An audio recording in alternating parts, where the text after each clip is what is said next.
याद रखे दोस्तों, साथियों, मित्रों, ग्राम पंचायत राज मदारपुर अमनौर से मुखिया पद के कुशल कर्मठ योग्य शिक्षित महिला प्रत्याशी सोनी कुमारी, जिनके पति हैं उमेश सिंह। तो आइए दोस्तों, इस बार फिर से उमेश भैया को जितावे, अपने पंचायत में विकास की गंगा बहा दिए, एक बार फिर जितावे।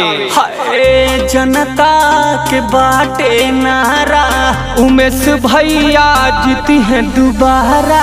लइका से आन सभे इनका के देता सहारा, इन्हीं के चर्चा देखो चलत बाटे रोजीना।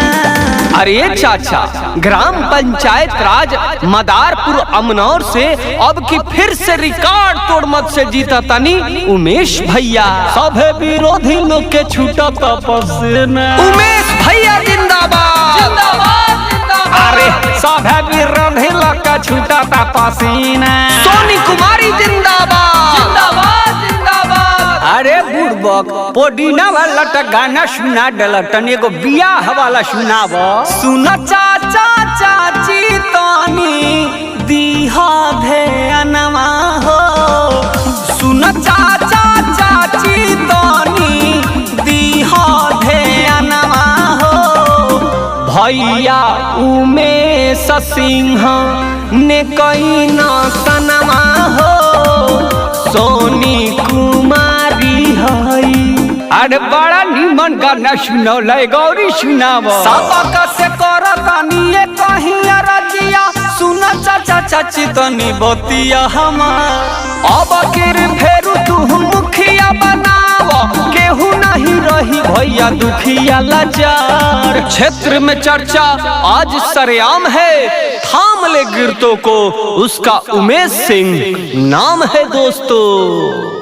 विजय के लहरता झंडा हो, सभे विरोधी होता ठंडा हो। विजय के लहरता झंडा हो, सभे विरोधी होता ठंडा हो। सभे कहता जीती है उमेश भैया, अब की फिर से जीती है। जरता मुदैया देखो ए भैया, जरता मुदैया देखो ए भैया, जरता मुदैया देखा हो। याद रखे दोस्तों, ग्राम पंचायत राज मदारपुर अमनौर के चौमुखी विकास किए उमेश सिंह, आपके हक और हुकूक की लड़ाई लड़े उमेश सिंह, अपने पंचायत के हर वार्ड में विकास किए उमेश सिंह, आपके सुख और दुख में आपका साथ दिए उमेश सिंह, आपके आंसुओं को पोंछे उमेश सिंह, आपके घर शादी विवाह में समय से पहुंचे उमेश सिंह। चाचा चाची भैया भाभी आपके अधिकारों की लड़ाई लड़ते रहे उमेश सिंह, आपके जांचे परखे प्रत्याशी हैं उमेश सिंह। तो आइए इस बार फिर से जितावे उमेश सिंह की पत्नी सोनी कुमारी को। ये जीत आपकी जीत होगी, ये जीत विकास की जीत होगी। और हमारे मुखिया जी उमेश सिंह का कहना है कि अगर मैं जीत गया तो जो भी अधूरा कार्य है उसे जीत कर पूरा करूंगा। आपका जो भी अधूरा सपना है उसे मैं जीत कर तुरंत पूरा करूंगा।